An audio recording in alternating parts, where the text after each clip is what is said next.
It's always a challenge when approaching the creation of a new game. There is pressure to do something different, to lead the way, to deliver even better characters, environments and stories. Over the years with Tomb Raider, each adventure has broken new ground and taken the player to even more exotic locations and arenas. And now onto a new arena, the next generation console.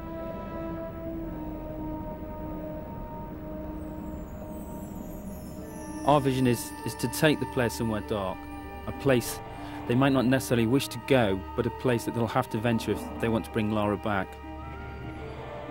This world is from the imagination, but based in reality. A dark world, a dangerous world, a world that reflects the change in Lara. It will be a new experience, one that will almost be shocking to people who have played Tomb Raider in the past. From the catacombs of the Louvre to the alleys of Prague, we searched for the seedier side of life. A world that you wouldn't normally see Lara in, but a world that she has no choice but to inhabit. Like her audience, like the game's consoles themselves, Lara has grown up. Her experiences in Tomb Raider 4 have forced her to question herself. This game will ask more questions of her. It was a very conscious decision to leave out elements of Lara's story since Tomb Raider 4. Certain aspects of that story will return. It's just a matter of when and where. For the first time, Lara will have a moral choice to make. It's no longer a clear-cut case of good versus evil. This is a more complex tale which will ask more complex questions of the player. The player controls how the story develops much more than in previous Tomb Raiders. Basically, when Lara talks to a character, the player can also choose whether Lara is nice, nasty, or dismissive to another character. This game sets a new benchmark for character animation. The new consoles allow for an unprecedented level of subtlety in the way the characters can act. Some characters may betray more than their feelings. In this world, the player should look as well as listen. The advancements in game technology allow for much more complex movement from the characters. They have spines, joints, they even have fingers. They move in different ways. We borrow these movements from real people. The man on the A57, the woman on the bus. They travel much further than they think. The player will choose which paths to take, which characters to trust, which lies to believe, and which enemy to face. Some enemies may become allies. Some enemies may become something far worse. Certain enemies have taken years of conception, gestating through design and redesign. I am the first to see them born, the first to guide them through the early stages, their first steps, their first kills, until they are finally unleashed upon the world.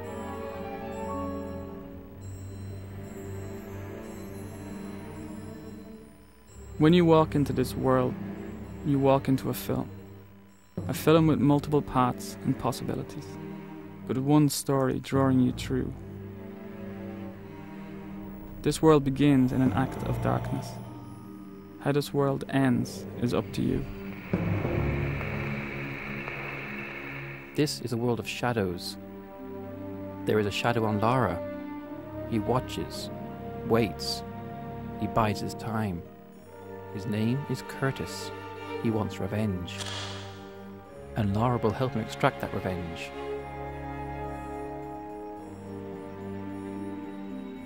For the first time, there is another playable character in Tomb Raider.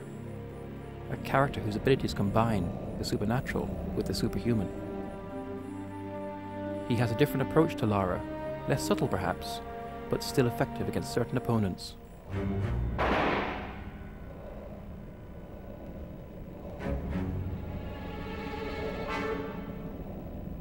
It's a much more intelligent game for the enemies as well as Lara. The PlayStation 2's got much more power to process enemies doing much more complicated things. The enemies in the game have evolved. They will work together. Notice when another enemy is killed and react accordingly. These enemies will pursue Lara. They will not stop. They have not stopped in 600 years. The Monstrum, the Cabal, Eckhart. An unholy trinity guided by an unspeakable force. Their origins lie in the annals of alchemy, not in its purported search for the secrets of gold, but in its real search for the secrets of the atom. If you control the atom, you can control life. You can create life, and you can steal life from others.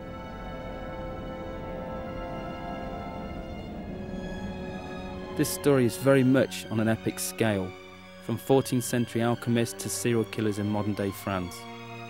To create something on this scale, it was necessary to take the ideas and production values from the film industry, in the way they research the subjects, the backstory they create for their characters, and the depth of the visuals. This level of production requires a total consistency of purpose. Every aspect of the game has to be in keeping with the overall concept. Every person working on the game knows that they are working on an epic, and everything they do has to reflect that, from concept to completion. For the music to match the scale of the production, we decided to use the same process that major film studios use. In this case, the London Symphony Orchestra.